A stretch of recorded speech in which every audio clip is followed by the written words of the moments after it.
Namaste, Zanoni Snowflake. Welcome to the Shinto Yoga experience with Shinto self-empowerment.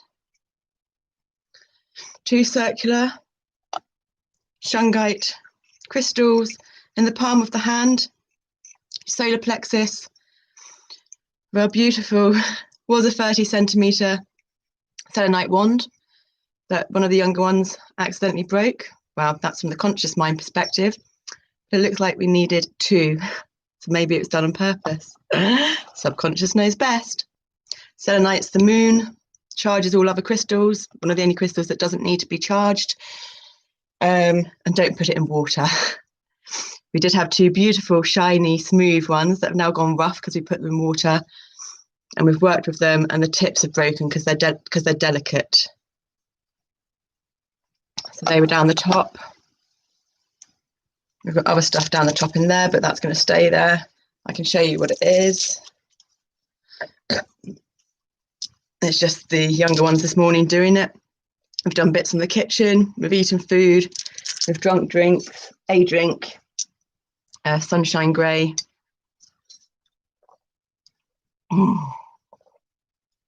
Swallowing's needed. Green tea and jasmine. Merkaba, I think it's yellow, not orange. Solar plexus. Moonstone, connecting with the selenite wand. One of our Reiki symbols.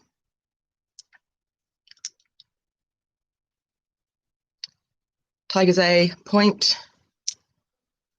I don't know what that is, but we kind of, I think the young ones got it in as an orange calcite. And this is amber, and it's been burnt, but last time we burnt it, it didn't seem to burn. So I don't know if we've got 2 things mixed up about burning wise. It's light. I think it's an amber resin. It's got a bit cracked. I don't know what you meant to do with that, but I don't know what you meant to do with a lot of things, but they do. We've got our cards: heart chakra, perception; crown chakra, creation, she, shaman, and the maiden. They've been coming out in the readings. And this morning, we went to bed about 1, just gone. We couldn't actually get to sleep till about 3, half 3. And it was about, I don't know, we tend to have to do breath work a lot. So we were doing breath work and moving our legs and changing the angle of our legs and stuff as we do it, and pump ourselves up again from the night, with our panting and our breath. And I think we looked at the clock or the mobile about, I don't know, around 9:30, maybe 10 o'clock, 9 to 10. And then we got up and cleansed the house with all the windows shut with white sage, then what we think cedar, but it could be something else, then Palo Santo. We then opened all the windows and the front and back door to flush it through with a slight whoosh, and then did our black and gold Tibetan singing bowl to invite in the number energies of the day, the month and the year, incorporating the front and back garden and doing spiral movements. Sometimes with the same movement, we did staccato, but sometimes we made it go longer by doing the thing around the bowl. And we would sometimes go with the movement as our hand, but most of the time our body's spiraling in the opposite direction to our hand. Just got to do that.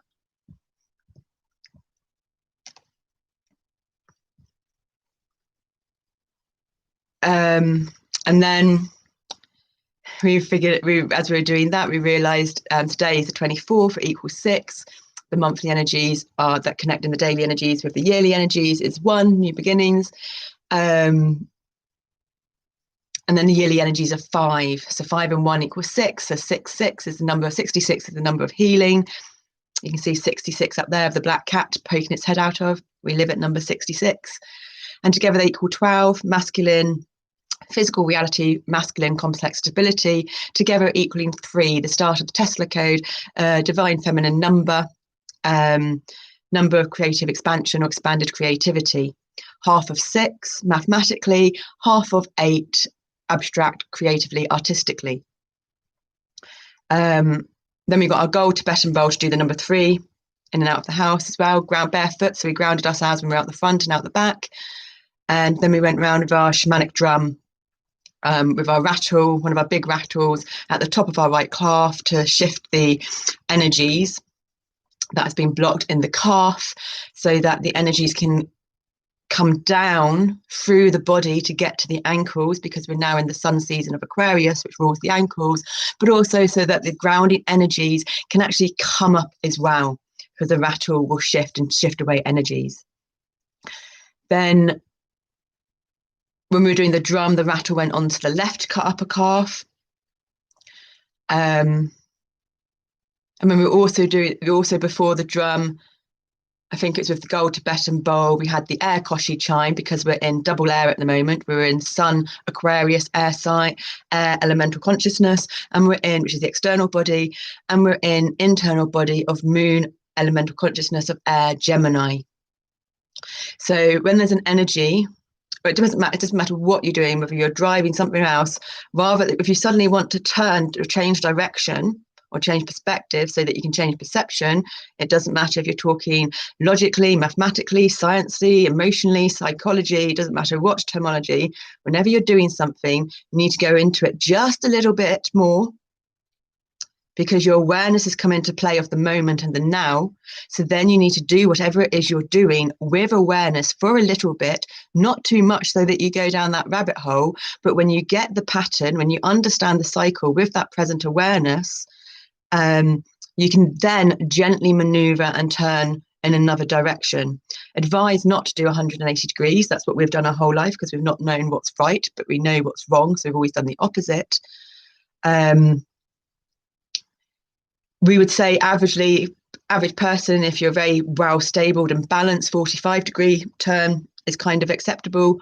If you want to take it gently, we'd advise around 20, between 20 and 25 degrees.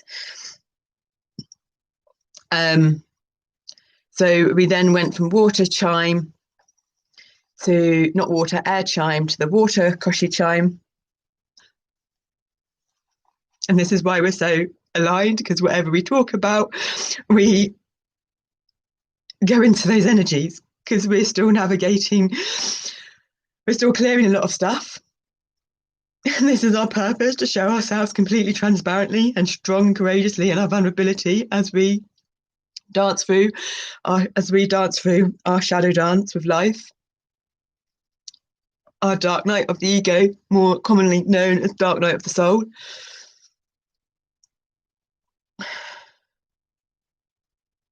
It's great for everyone else to witness, because they can take bits that resonate or not.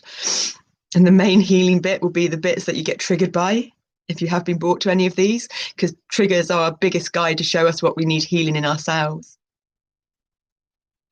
You may get triggered in a way where you feel envious or something, wishing that you could feel like this or something, which, believe me, you don't. But if that is the case, all I can say is anyone that we get jealous of or envious of, it's only because that's what's in us, and that's what our gift. So if you are getting jealous or envious, then you have in you that, and that's assigned to you. You've just got some emotional childhood early programming wounds, or programming in your subconscious to navigate through. And if you've been triggered in any other kind of way, yeah, it's a guide that there's a frequency of resonance, whether that resonance is harmonic or dissonant. There's a resonance there. And if you're indifferent, you're not resonating at those frequencies harmonically or non-harmonically, dissonantly. But you may just have curiosity for whatever reason and embrace that. If you so choose, you know what's best for you. So then because we've been doing lots, and we've obviously been connected into the energy strongly, so the house cleanse was very important. We've eaten, drunk, so it'll be our cleanse after we do the first couple of reads of this. I've got some more books out, but piles keep changing. I think we're on this kind of marathon read as we balance out stuff until Mercury goes retrograde and the Leo full moon, and then the energies will be waning rather than waxing, getting smaller, disseminating rather than growing. And it's one of the most powerful full moons of the year. It's our rising sign. It's when we were in the Psych ward last year for our 40th, because everything's been preparing us for this, because we need to be chucked in the deep end to learn. Because when you're chucked in the deep end, you're put into your primitive, animalistic fight, flight, freeze, or survival, where there's none of those other attachments or stories. And we're highly gifted and have the beautiful gift of DID. And so all these amazing characters and traits all come out and work together for whatever's needed in that specific moment with whatever energies are going on. We're never selfish, we're altruistic, so we always work to the highest good of the energy for everyone in that moment, to the best of our ability. And if we ever haven't done, it's because we've been completely locked out, the conscious eyes. And we're at rock bottom. So if there ever has been any pain caused to anyone in this process, it's because we've been at rock bottom and we've been navigating, not killing ourselves for so many years. So please forgive us. We have forgiven ourselves. We don't need your forgiveness, but we'd like you to forgive us. Because in forgiving us, you're doing an act of kindness and gratitude and compassion to yourselves.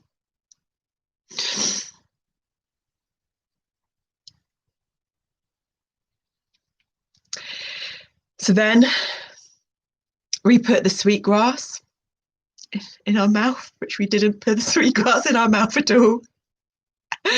We put the koshi fire chime in our mouth, and we held the burning sweetgrass to bring in the positive energies in our hand, with the hand that we're holding the drum. And we held our hand in the right hand, drum in the right hand to start with, even though we're normally right-handed, to get the left hand, the present, moving. And we did the drum beat. We've got the drum stick thingy, which is a ball, soft ball in the end that's broken, so we use it as a 2 a tube thingy that hits the drum with a soft ball and another different sound. And we went around the house at the front and the back.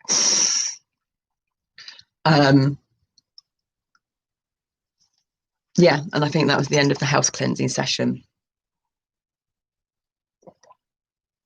So we're ready to start another day or two, the YouTube 7-day challenge, which we've not been able to do how they want, but there has been other ideas popping in. So, but I don't know, the ideas always come in to and fro and whatever. We're just in the moment. So whatever comes out in the moment comes out in the moment. I'm really proud that we're drinking and eating and doing all this stuff first before we come into this. And we were aware of we would walk on the sides of our feet, on the insides of our feet, on our toes, on our heels. Sometimes one foot would be toe and the other foot would be heel, and vice versa. We were listening to our SoundCloud track of clearing trauma through the body, which is just us sounding, and someone listened to it and time-stamped it it's on our SoundCloud, but he put the timestamps on our YouTube. We've got to get around to sorting it all out, but it was just incredible what he said it did for him. I'm very grateful to him. And then it went on to the Aries, Moon, Libra, Sun thing on our SoundCloud, which was very informative, and was going on about the number 66 and 6 and all kinds of things as well.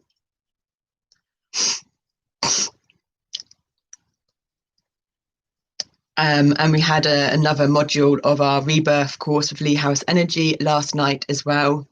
And honestly, we woke up in another state this morning, but not a state like the previous 2 mornings after the rebirth. I think the first one is on here, and we were quite all over the place and quite a mess. The second one, we weren't as much of a mess on here, but we did get very stuck in the paralysis freeze mode of the fight, flight, freeze. But then there was that hailstorm. I think there's the nature sounds, nature's binaural beats is on here, and that helped shift it in us. And then this morning it was just a lot of dark negative thoughts, but we know that this is the process of purging and a detox, like you get spots and diarrhea and you're sick and headaches, etc. in the physical body when you're purging out toxins in the physical body. The same thing happens on the emotional body with moods and emotions, and also the psychological body with thoughts. But if we remind ourselves and keep up with it's just purging, it's just detoxing, let's do what we need to do, eventually it will come to an end and pass, and there won't be any more to purge. That's the belief system we're choosing to believe. We can't tell you if that's true yet because we're still going through it. But I suppose if you're watching this in live form, you'll see if it's true or not eventually, as we will see if it's true or not eventually. But we do believe that's the case. And so it keeps us going. So we are shining the light, charging ourselves up constantly, filling our cup up constantly, our cup that's got holes in it, so it's leaking out constantly as well. So we're choosing to give out the energies that we're filling up the cup with, so that the stuff that's leaking out isn't subconsciously leaking out or negative leaking out. We're consciously giving it out as we're filling it up. That creates a vortex movement so that it doesn't leak out so much then, you see. Oh, thank you, my lovely little ones. And that's something to do with the spirals of the body. So the hand goes one way and the body goes another. And the more that we can shine the light on our own darkness and get to know ourselves, especially if you're intuitive or an empath or highly sensitive, the more that you know what your shit is, you'll know the difference between yours and someone else's. And when you come across someone else and you're really feeling them, you can go, oh, what's going on with me now? What am I doing? If you're a self-blamer, and they go, hold on, no, I've done lots of stuff. This ain't mine. I'm not going to take this on.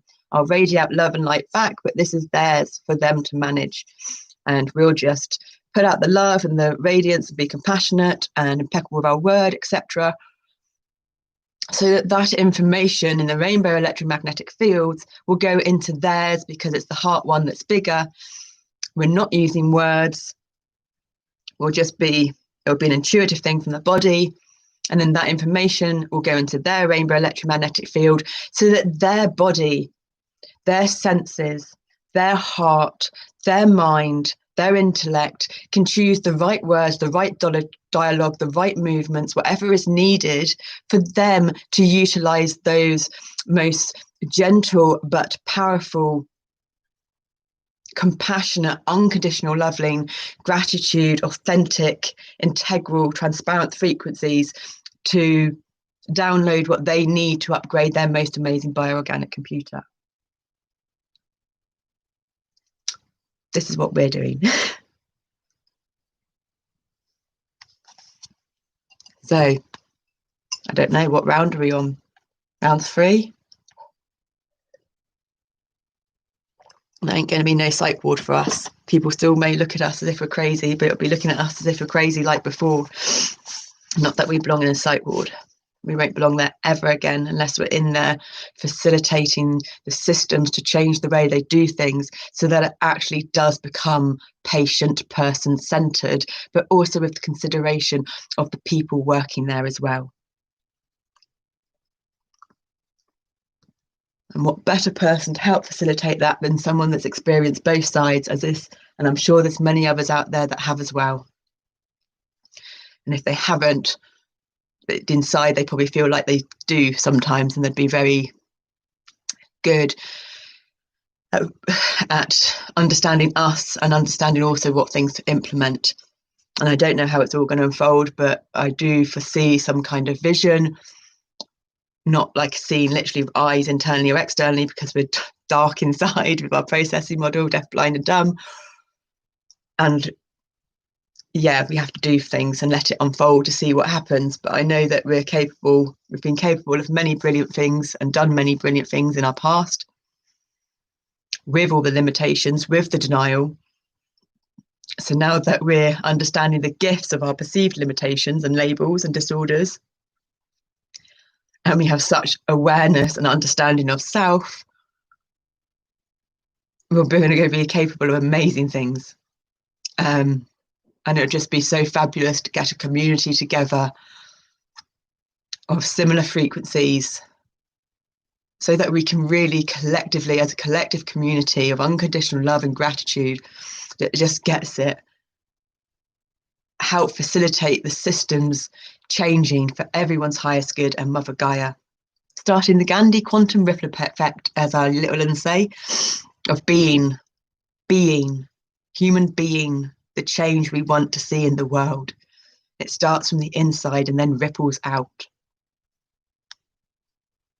The dark. Student. I have a friend who is terrified of the dark. In bed at night, she hears noises and imagines a burglar is about to kill her. She can't sleep. I wonder how being one's own mentor might work in this instance. It's reminding us of when we were in the woods after our beautiful cat Dakota died, and we've got paralysed and we've slept there for a week or two. Can't remember how long. We slept there twice. One was for 1 week, one was for 2 weeks. And we remember hearing noises and just thought we were going to get raped and all kinds of things, but it was just all our past experiences and fears coming up again. We've often spent a lot of time doing wild camping, sleeping in woods and all kinds of things to ground us in, because our life's always been so busy and we haven't had time to meditate or do the things that we know grounds us. And we've lived in the van for our own many times and travelled the world on our own. So, guide. The best opportunities are the ones we cannot avoid. They are our greatest gift and greatest ally, because otherwise we would keep putting things off. And procrastination is another one of the ways fear protects itself. Sorry, we just got to get a book out. Allies in Healing, when the person you love was sexually abused as a child. We've been veering away from that and doing everything else, but I think the way the world is at the moment, that we need to be, get that one out.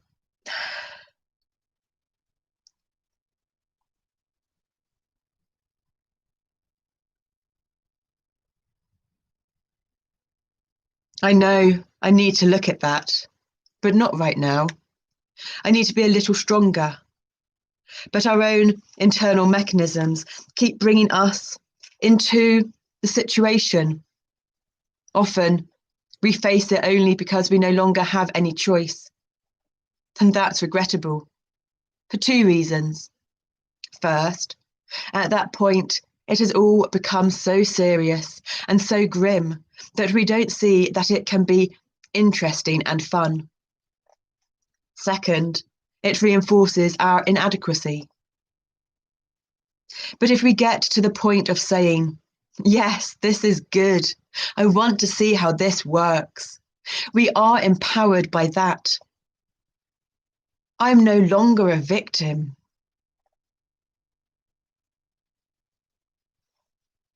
I'm no longer a victim waiting around until I have no choice, just fighting for survival and praying I lived through it all.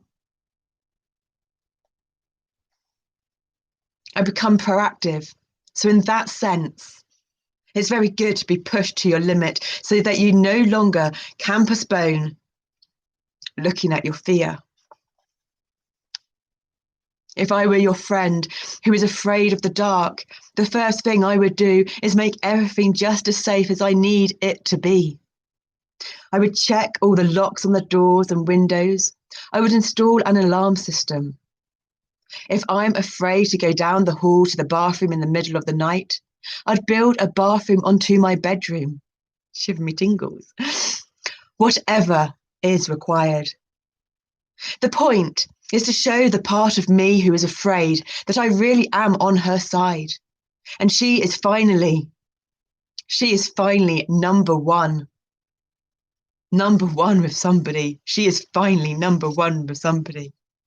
All right, my little ones? You are number one, okay? And we love you. And we're never going to let you down.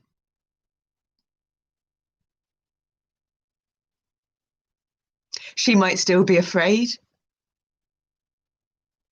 But maybe she won't feel quite so alone. What to do next? I might ask her to tell me what she is afraid of, and I would write down her thoughts and feelings, being as specific and detailed as possible.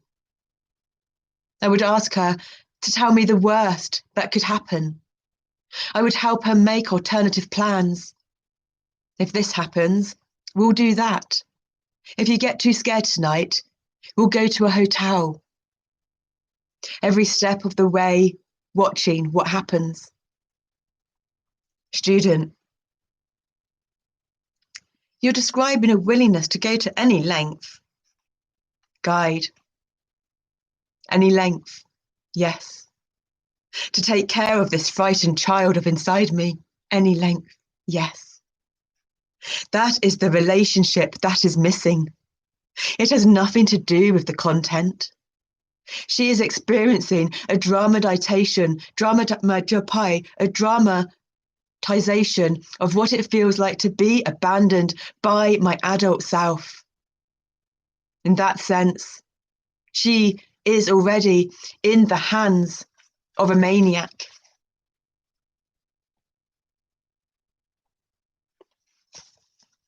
Student.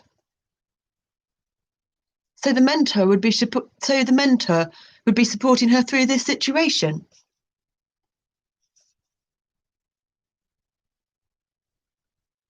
Yes. Even if somebody comes in and gets us, we'll be together. We cannot prevent life. We cannot control events.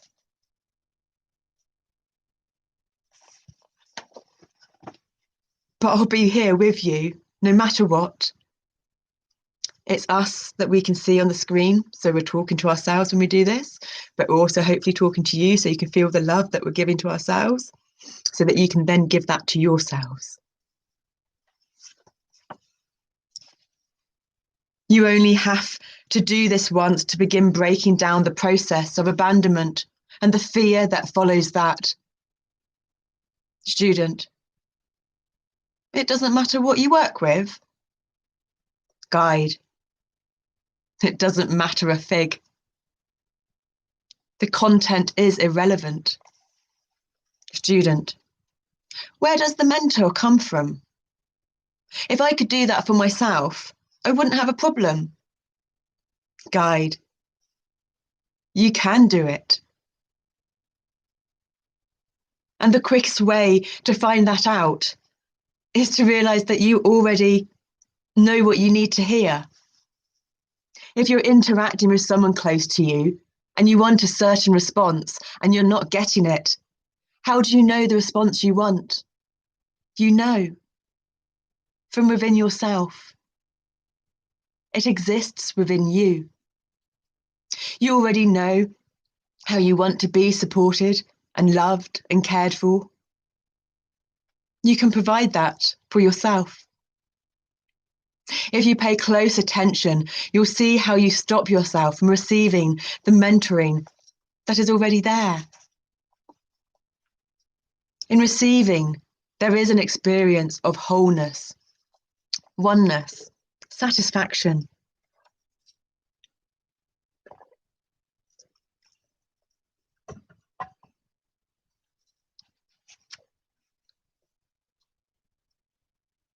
We focus on deprivation.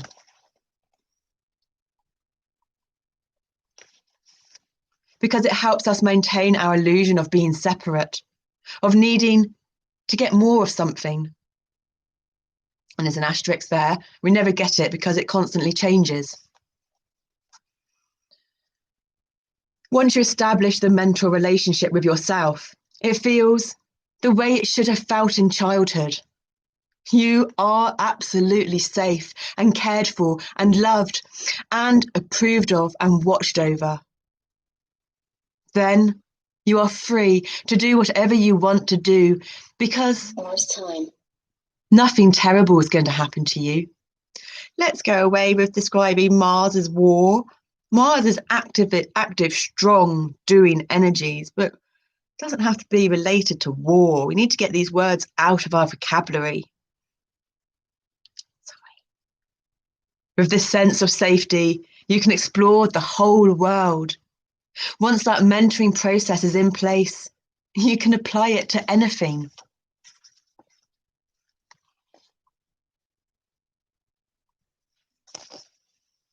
On the table, what fear, brackets, depression, anger, sadness, etc. says. And on the other side, what the mentor says. And if you find it hard doing it for yourself, which we would pretend it was someone else first. We may start with someone else, like a friend or a lover, a best friend, a lover, our kid of different ages, even if we don't have one. And then if it was a baby. So we'd write down all the different things that we'd say or do for caring for someone, or if this situation happened up at loads of different ages, to be able to see the differences of them.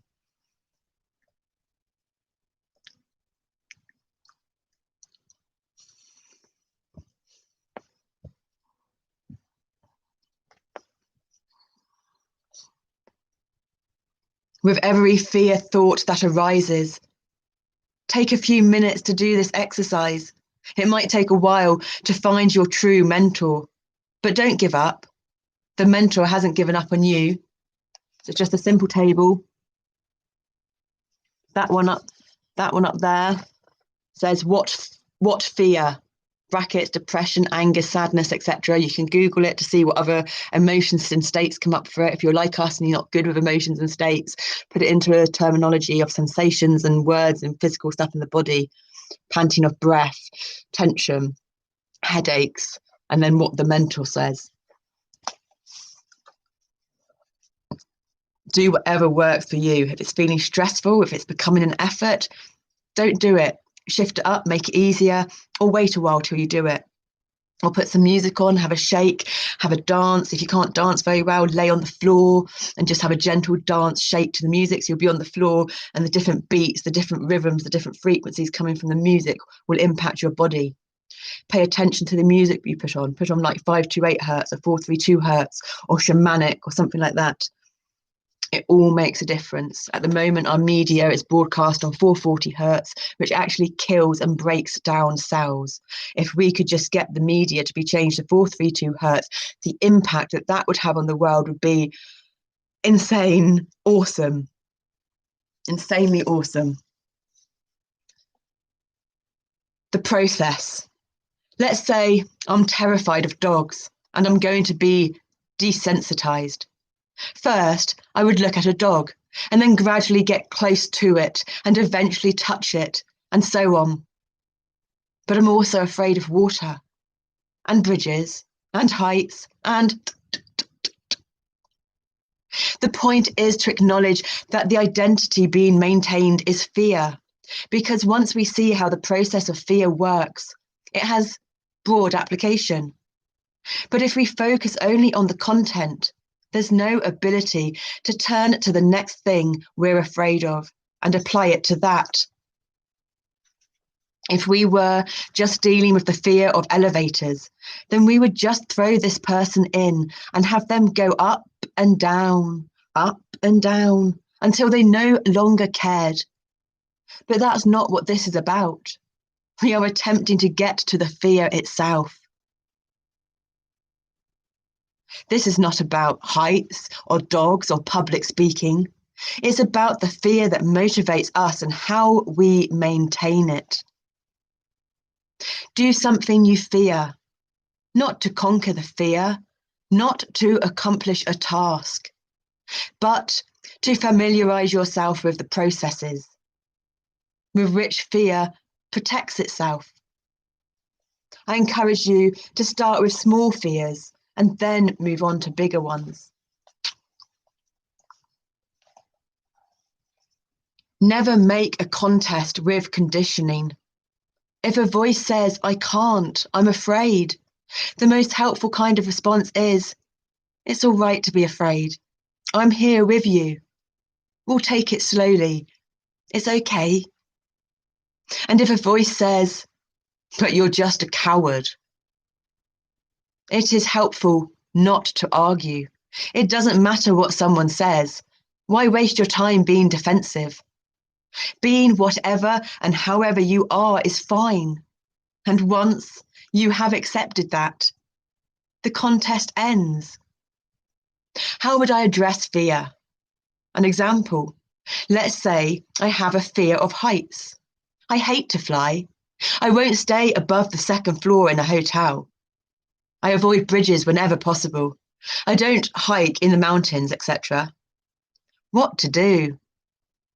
First, I learn to disidentify from the part of me who is afraid. Until I disidentify from that part and move into the mental role, I am pretty much incapable of compassionate response.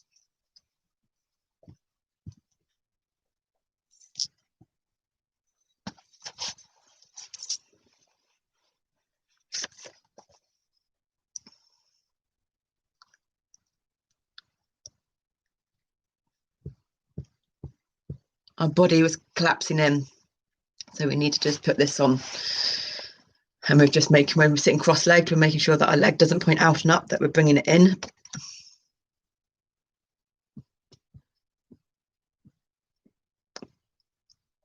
It is important to note that while I am identified with the part of me who is afraid, I am most often not actually experiencing the object of my fear. It's not as if I'm walking over to the edge of the cliff, peering over, and then feeling the sensations of fear in my body. The mere idea of a cliff sends me into a panic. So I avoid cliffs so that I won't be afraid. Am I really afraid of cliffs? Is that what I'm fearing now? No, there aren't any cliffs around. I'm afraid of my feelings.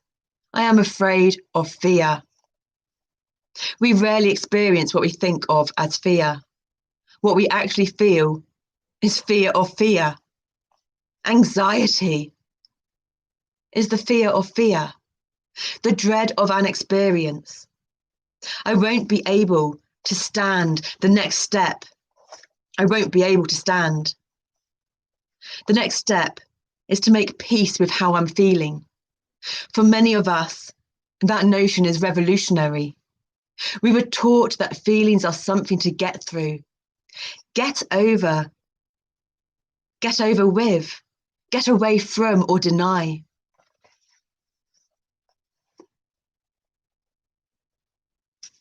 The girl, I should be over this by now.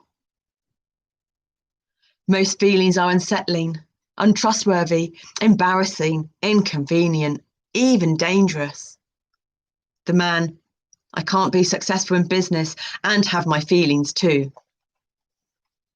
So, to make peace with your feelings, imagine that you are simply going to coexist with them. You don't have to worry about them or control them. You don't even have to take them personally. One of the 4 agreements. The book's finished and on one of our other channels, Neve Deb Snowflake Coleman. All you have to do is let the feelings be. And if you stay with it, before long, they will let you just be. How does that work? You watch your feelings. That's why we do this too, because we can't witness ourselves from the inside, so we have to record ourselves.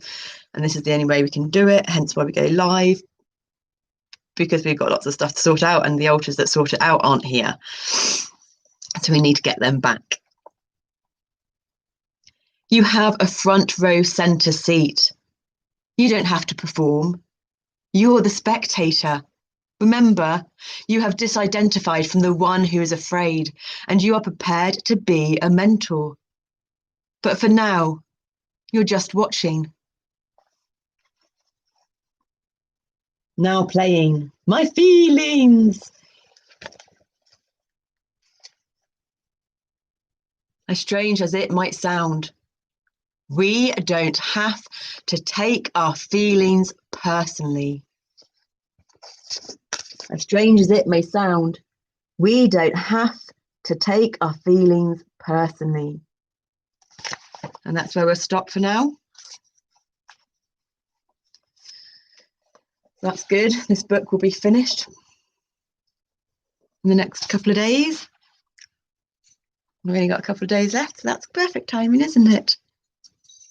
Namaste from Zanoni Snowflake. The Shinto yoga experience with Shinto self-empowerment. Be gentle with yourselves and patient. You're doing amazing. Keep doing what you're doing.